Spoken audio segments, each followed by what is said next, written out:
How is the current situation in your country, in Moldova, as regards the discrimination on the grounds of sexual orientation? As the only LGBT organization for human rights of LGBT people in the Republic of Moldova, we have been engaged in the promotion of adoption of the anti-discrimination legislation for at least 6 years. And last year, on May 25th, the Parliament of the Republic of Moldova adopted a sort of sterilized version of the anti-discrimination legislation that includes sexual orientation as a ground prohibited from discrimination only in the chapter that deals with labor and employment. We have been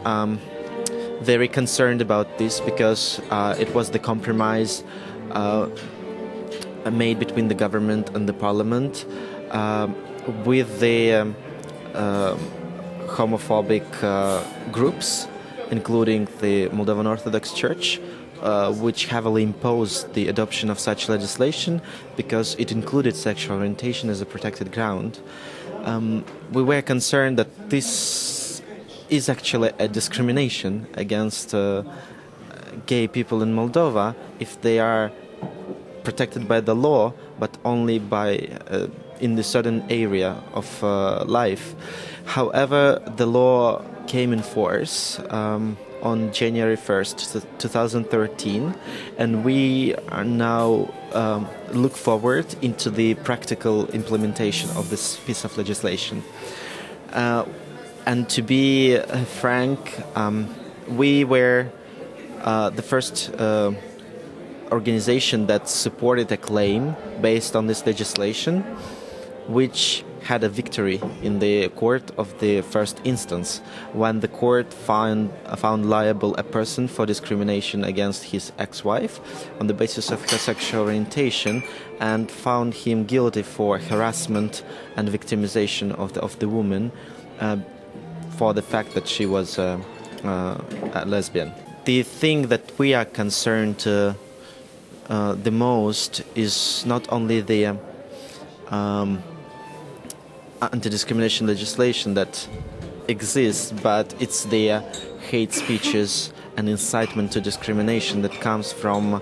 different religious groups and mainly from the Moldovan Orthodox Church. These incitements remain unaddressed by the state authorities, who do not show any kind of reaction or do not provide any response in order to stop them or prevent them from coming. And feeling the impunity for such actions, the state or the Moldovan Orthodox Church becomes more and more encouraged to interfere into the secular affairs of the state life, mainly targeting the LGBT people because their rights are getting recognized on the legislative level. We are very much hopeful that the courts will examine the claims that we have filed against certain religious leaders and the incidents of incitement to discrimination fairly, and that all people, all perpetrators will taken into accountability. This will also show the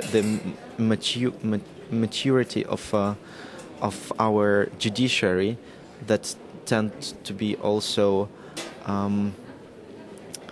homophobic or not aware of what human rights are and how they are applied to everybody in the country.